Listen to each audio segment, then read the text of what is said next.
Okay, I have just a couple seconds because my phone is about to die, but I wanted to record a video for this class I just passed, D177 Brand Management. So I've started doing this thing where when I want to accelerate the degree, before I contact my mentor to do so, I go down to YouTube and Reddit and then look up the course and try to learn more about the course so that I can pass it as fast as possible. Gone into YouTube, found one video about this course. And that was kind of disappointing. I wasn't entirely sure what I was looking at when I walked in, if it was going to be much like the buyer persona, super easy, or if it was going to be harder, like an essay. I did see that there were 2 tasks, didn't know anything about them. Then I found this one post on Reddit, or however it's called, thread, I don't know. I just got into Reddit. I'm hip with a jab now. That broke it down. So I was more confident after that. Brand Management, D177, is, again, one of the easier classes. All I did was I got onto the template, watched the videos, and then I put in a bunch of information, I think this would do well in this scenario, and I think that would do well for this scenario. It literally took me 2 hours, and then I submitted both of them. I was like, I didn't even check it, just submitted it as it was, and then 4 hours later, 2 hours ago, found out that I passed on both of them. So I would say this is probably the shortest amount of time that it's taken me to get a class done. Buyer persona was really easy and simple. I think it only took me 3 hours to do that one, but I had to wait, I think, a day or 2 before the evaluation came back.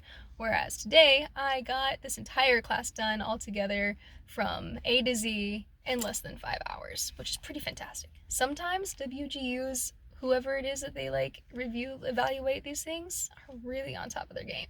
Today was one of those days. So now I'm gonna go back home and figure out what my next class is. And here is where I should have said good luck, but then my phone stopped. So good luck.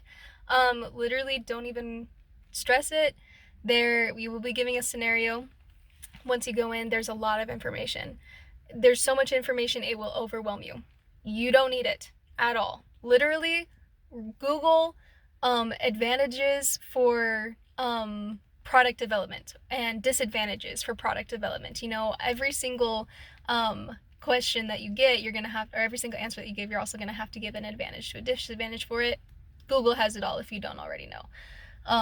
And they will give you more ideas. Like, I literally had one in my head that I thought, oh, that'd be great. Googled it just to make sure that it was this was family or individual brand, whatever it's called, I forget. Anyway, it's gone. As soon as I pass the class, it's out my head. Move on to the next one. So anyway, you get this whole scenario. I read the first paragraph and then I skimmed the rest and went down to where they were actually talking about what management they were looking for, or what they were looking for in the test. So there's a little section that tells you about the different kinds of product managements, brand strategies that they want you to use. I used the scenario for about 5 minutes, and then I watched the videos. Video number 1 is pretty self-explanatory. You don't necessarily need to watch it, but it was good to hear just the instructions because I like hearing it. For task number 2, video 2 was very helpful because she actually provides the table of the different things that you need. So instead of having to go to the material or use Google or do any of that other kind of stuff, she had it there, and I just paused the video and then read the descriptions and then picked the best one that fit. So good luck with it. It's not that big a deal. You'll get it done so fast. It's great.